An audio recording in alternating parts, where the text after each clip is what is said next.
Ahmaud Arbery, Sandra Bland, Oscar Grant, George Floyd, Trayvon Martin, Sean Bell, Freddie Gray, Jordan Davis, Breonna Taylor, Eric Gardner, John Crawford, Michael Brown, Patrick Laoya.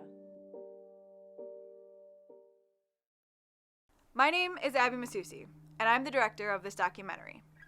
The stories I'm sharing come from the lives of African American women who are a part of my boyfriend's family. You might ask yourself, why does a young white woman want to tell the stories of women of color? I'll try to answer that question with my own story. As you can see, I am white like bread. My boyfriend, Alvin, is black. In 2018, we took a trip to Lewiston, Michigan with our family friends. One day, when it was a little overcast and there wasn't much to do, we decided to go for a drive. Lewiston is up north, as we like to say in Michigan. It's a predominantly white area, and you can count all the people of color in the town and just barely break 100. As we're driving along, enjoying the music and each other's company, I notice a police car a few vehicles behind us. I say something about it, and Alvin says he already knew it was there. After a couple more miles, I see that they are still behind us and don't seem to be going anywhere. Alvin decides to turn down a side road, and sure enough, the police follow. The street we turn down happens to be a dead end, so we turn around and are now window to window with the policemen. Both cars stop and roll down their windows. The officer asks what we're doing. Alvin tells him that we're on vacation with family and decide to go for a drive. The policeman asks if Alvin had been drinking. No. The policeman asks if Alvin had been smoking or if he's on drugs. No. He brings up that Alvin's insurance is expired. Alvin tells him that the new insurance card is in the glove box if he'd like to see it. The officer says no. With no apparent reason to give Alvin a ticket, the policeman says that we were all over the road and need to drive more carefully. Yeah, right.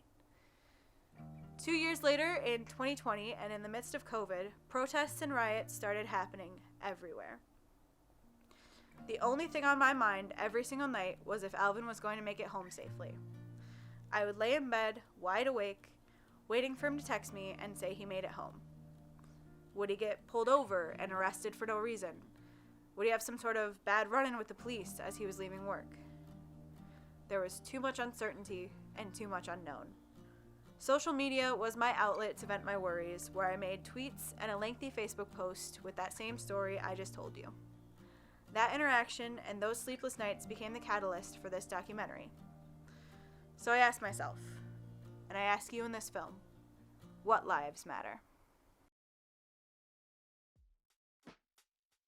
These are the ladies of the King family.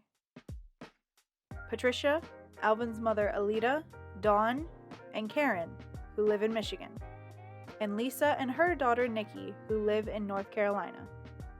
I was fortunate enough to have the 4 women who reside in Michigan meet and conduct a group interview. I was also able to interview them one-on-one. Meanwhile, Lisa and Nikki filmed themselves remotely while I listened in over video chat. As I thought about how to tell their stories, I decided to ask them for their opinions on racism, the police, and mental health. Something I wanted to ask was why they believe racism is still so prevalent in today's society. I wanted to know some of the struggles women of color face on either a day-to-day basis or incidents that might have stood out to them in the past. While they all voiced their opinions on the topic of racism, some of them were kind enough to share stories of times where they felt discriminated against or felt like they were in danger. Well, you've never had to really question White Lives Matter, right? Right. Like, that's never been a question. Never. So, never. Well, historically, have you ever had to wonder No. If White Lives about Matter? White No. Lives Matter? Never. Never. It was Never. always, Yes. that was a given. We matter. You know, you walked around, they walked, okay, it's not nice to say they, but they did.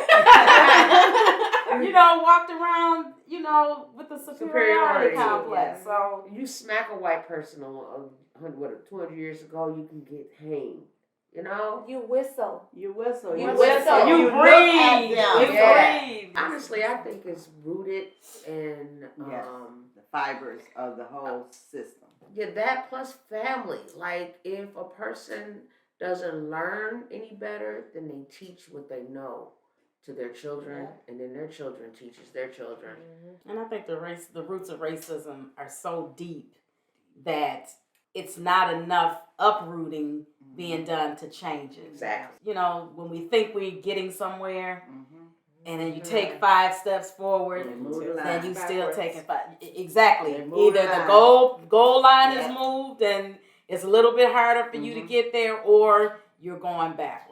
You think you did one thing good, it's like, okay, you got that, and it's almost like, well, we can't let them get this. There was a lot of damage done. Lots and lots of damage done. And I think that out of that damage, a lot of fear has manifested on both ends. So black people are fearful of white people in power, and white people are fearful of black people because of what their ancestors did. I don't know where we start. I don't even know where the conversation needs to start. I just know it needs to start. Some kind of dialogue needs to start happening, because we've got to fix it. To be honest, I don't think it ever dormanted itself to where it was never there. I just think now, because of technology, at a drop of a dime, everybody have a cell phone, so you're taping things. Things are more in your face, in other words, where they garner your attention and you have to say something or do something about it. Not too many racist situations. For me, it's the backhanded compliments, and it's usually from the white passengers that's coming through TSA. Oh, your hair is so pretty, or how do you get your hair like that? And it's little stuff like that. So I've never had the direct, what do I usually say? Oh, your hair is pretty for a black girl, or anything like that. But it's more so wanting to touch my hair. It's just, I guess for them, it's seeing the difference between what my hair is or what my complexion is or whatever versus what their complexion is and what their hair looks like, and just asking a lot of the questions. How do I get it like that? How long does it last? Is it real? So little things like that. But yeah, nothing too harsh. I can remember when I was in college at Spring Arbor University, but the Spring Arbor campus. There was only 2 black women on campus out of the whole, and the other girl was from Kenya, and then there was me. And so in my dorm, there was no other black women. And I found out that one of the girls across the hall started getting up earlier to shower before me because she didn't want to shower after me. When I was a little girl, and me and my mother went to Cunningham Drugstore, and I actually mentioned this to her. There were these stools at the counter, and I wanted some cheesecake. And I remember my mother, I went, you're a kid and you're bouncing around, and I remember sitting, and my mother told me, no, you can't sit there. But I still didn't quite understand why. Never, you're a kid. I didn't ask the question why. I'm just bouncing around. I really didn't care. I wanted my cheesecake. And so when I think about those things, even though it wasn't talked about, those kinds of things were prevalent then. And if you think about it, the 60s seem a long way, but it really is not. That's not that far away when things have been going on prior to the 60s. I transferred schools, and I had a girlfriend, and she was really nice, and we got along, and I used to go over her house when nobody was home, and I would call, and my name was Dawn, so that was nice, and it blended. It wasn't Shaniqua or anything like that, so it didn't stand out. And she just happened to mention one time, well, my dad doesn't like black people. I was like, oh, okay. So he said, but my mom, she's pretty, she's cool. So she just goes with whatever my dad says. I'm like, okay. One weekend, her parents went out of town, and she invited me to stay the night. So I did, and I came over, and we had fun. And they came home early, and she panicked. Her face turned red. She told me I had to hide in a closet. I'm scared half to death. I'm about to pee on myself. And, you know, I'm 17 years old and I'm hiding in a closet because I'm in these white people's house and this man is racist. And I'm like, I've never experienced anything like this before. It didn't stop me from being a friend, and it was something to laugh about later. But at the time, I was panicking because all those movies started going through my head of, oh my God, is he gonna kill me and bury me in the backyard and, you know, have people come over and do all types of things to me? I don't know. You know, is he gonna call the police and say I broke in and shot me? You know, I don't know. So Jacobson's was a high-end apparel and furniture store. They were similar on the same scale as Nordstrom's. They were just throughout Michigan and some parts of Ohio. So as the bridal register, I handled the paperwork for 14 of their stores. What happened was I had a very personal relationship with the sales staff in the stores, and they called me Lisa. In the inner office, I would go to work and no one would speak to me. I received a vanilla inner store envelope. They probably don't do that these days with emails and things like that. So I received one titled to Alicia Solomon. When I knew that coming from the outside in to the office, it was always titled Lisa. So it was sent from somewhere within the office. When I opened it, it was an article that was cut out of one of those up north militant magazines. And it basically told me that no matter what job title I had, I would always be a nigger. But basically it was about Black people not rising, you know, kind of keeping you in your place. It was a very strenuous place to work. I loved my job. I loved talking to the salespeople that I serviced. The way I got through it was by telling myself that no one in that office name was on my paycheck. I'm a light-skinned African-American, so I got a pass a lot of times. And that's horrible to say, but I did. I got a pass on a lot of things, you know, depending on what's going on. When I'm in my 20s, I definitely got a pass. When I was a little younger, then I was kind of shunned for being light-skinned, you know, because it wasn't the thing then. It was like, oh, you're light-skinned, you think you're a white girl, you know. Oh, I've heard it all. I've heard half-breed. I've heard you're the whitest person I've ever met. I have a son who is, what I can say to that though is I have a son who is probably your complexion. It's your boyfriend, so you know what I'm talking about. He's very, very light with green eyes. The only giveaway to the fact that he is an African American is his hair. And this kid graduated salutatorian of his class. Smart, never has given me any trouble at all, has been a blessing from God, but got his permit and was pulled over at least 4 times by the time he had his license, before he even had his license. So I don't care how light bright you are. Once they realize that you are African American, you are a target. Some white people, some Black people, some Hispanics, some Arabs. It all depends on their upbringing. I believe it has a lot to do with it, because there's not all people that are racist. It's the few that are right down here in middle society that wants to feel empowered. One of the main issues we see in the media regarding the African American community is that of police brutality and other concerns with the police.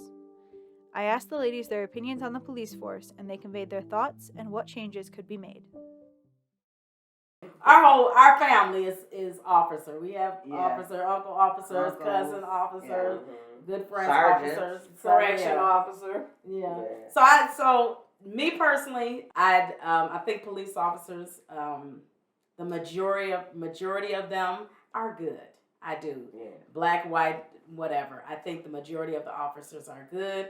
Unfortunately, the ones who are not are the ones who are being the actual mouthpieces now for officers in general, and that's unfortunate. I don't dislike the police. I never have. I just get angry when those bad ones do what they do to us. Yeah. You know, other than that, I couldn't imagine living in a society without policing. Yeah. You know what I It mean? wouldn't We be don't safe. even take care of ourselves half the time. We don't know how to treat each other. So Yeah. who we gonna call Yeah. when things get bad and we need Exactly. some help? Black Lives Matter.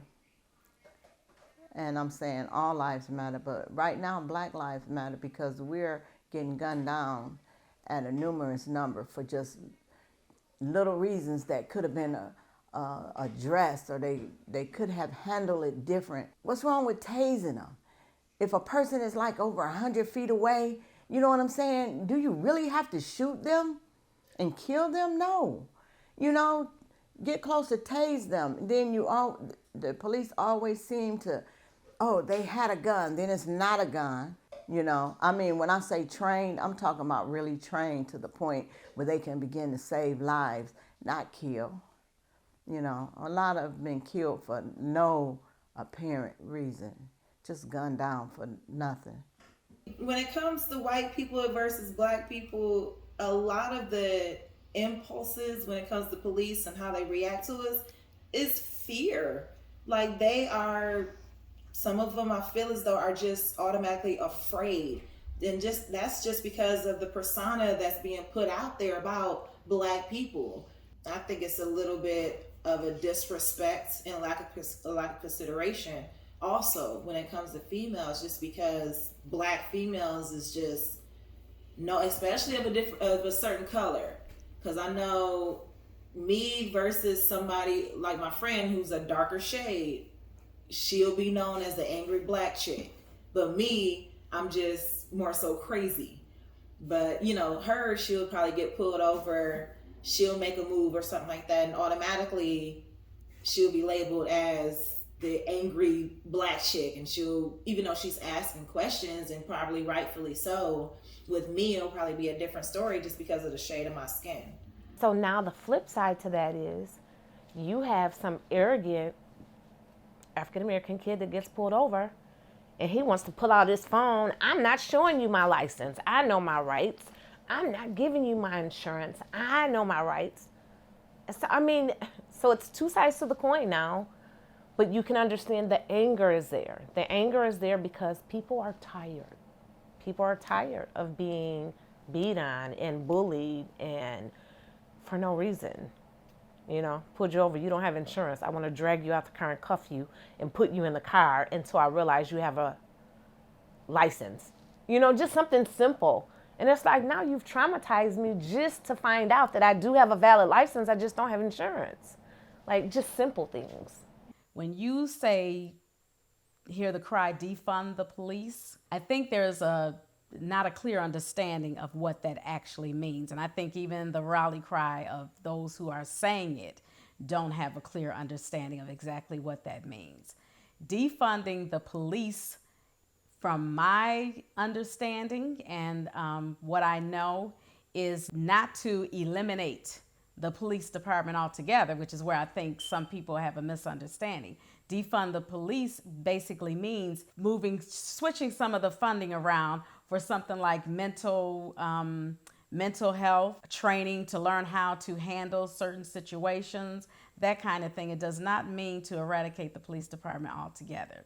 This latest ordeal with the Patrick in Grand Rapids is really just another piece to show you how we are getting so out of control in America with our ability to deal with each other through different cultures and stuff like that. It's heartbreaking to see. I think that right now there is such a heighten in fear from both ends, because I've seen the video and I'm sure that the young man was terrified that the police was even pulling him over. And then I'm sure that the police was terrified because they couldn't subdue him. They ended up shooting him in the back of the head, point blank range, which is just unheard of. Like, I I don't know that I can even wrap my mind around that part. This is something that I was hoping it would get better because there's such a light on it. I'm wondering now, will it ever? Are we headed in a direction that the fear is so great that through the next decade or two, we'll just be doing this? We'll be killing each other. A topic that is addressed much less in the African American community is mental health. In a family that has been affected by mental health issues in the past and recently in 2021 with the suicide of Alita's son Alex, I wanted to see what they had to say about it. Everything that happens in the house is house business, basically. So we were taught not to talk about things. So if you can't talk about simple things, you're surely not going to talk about your emotions. An example, my son just passed away. So I know that he struggled with mental health. Alex was always really, really hyper. Very, they said he had ADHD. But in his later years, he started suffering from depression that last 6 months. And it was something he didn't feel like he could talk to people about because he felt like he always had to be strong.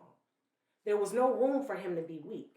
In a world where black men have to run from the police, fight at school, dodge bullets in the neighborhood, they can't show any signs of weakness. Mm-hmm.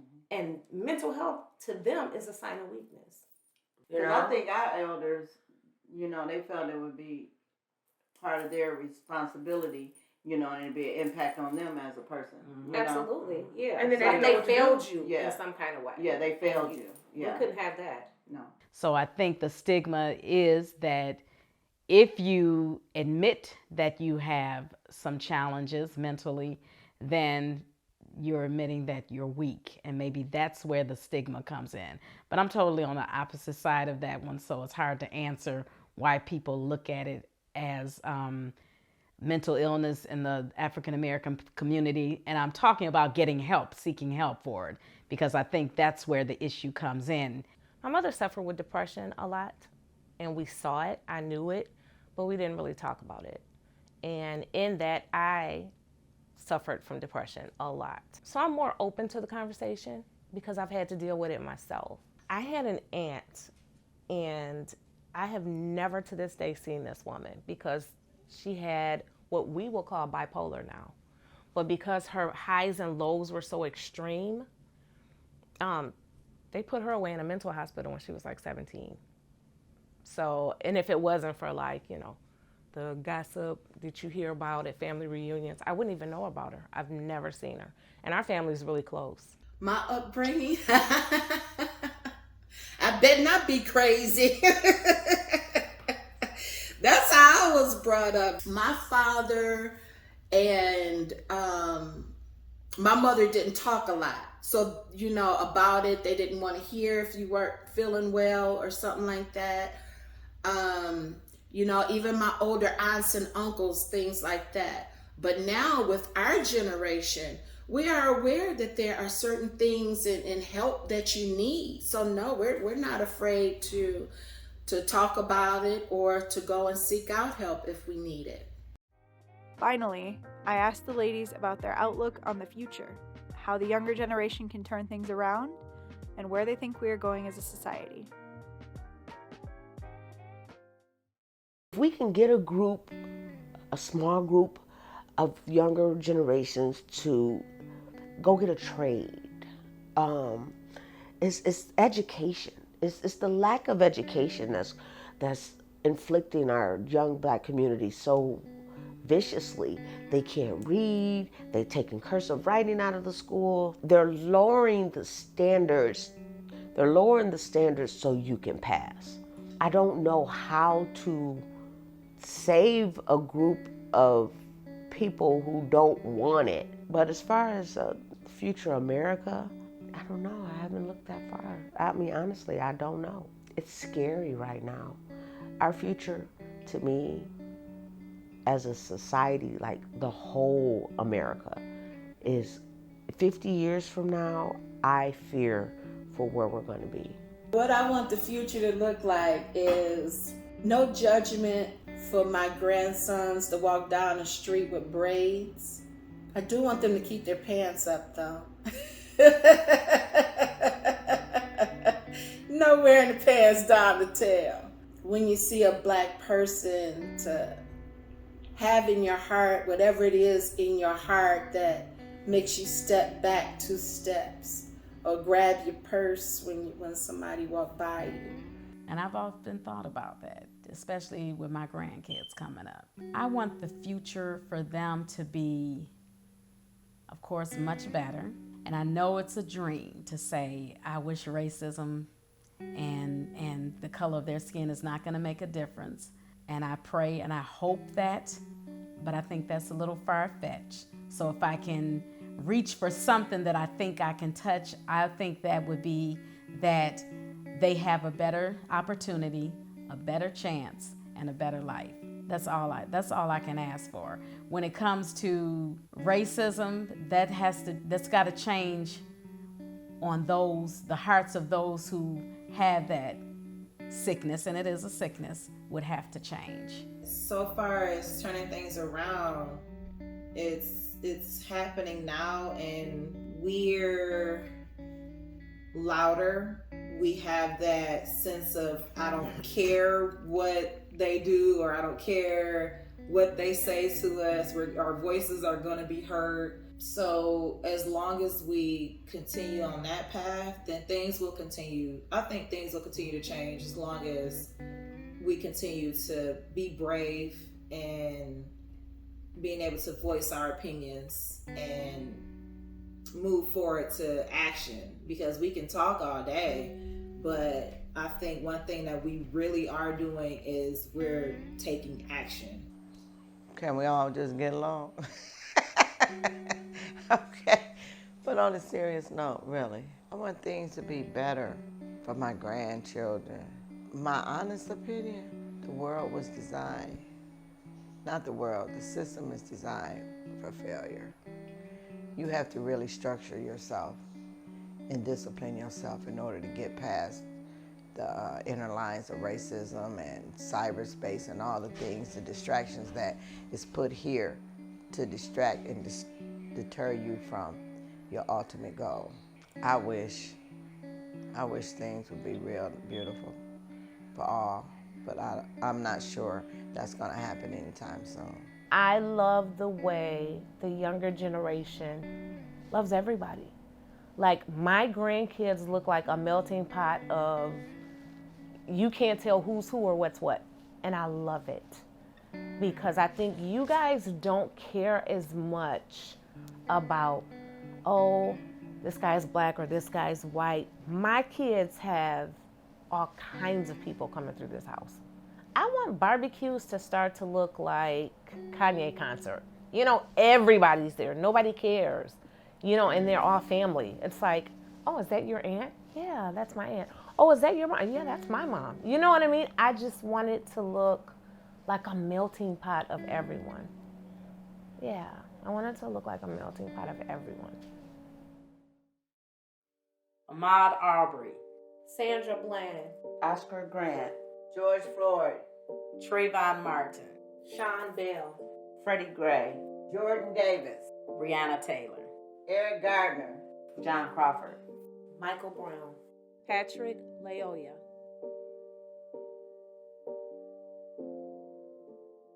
I'll ask you one more time. What lives matter? Because their lives definitely did.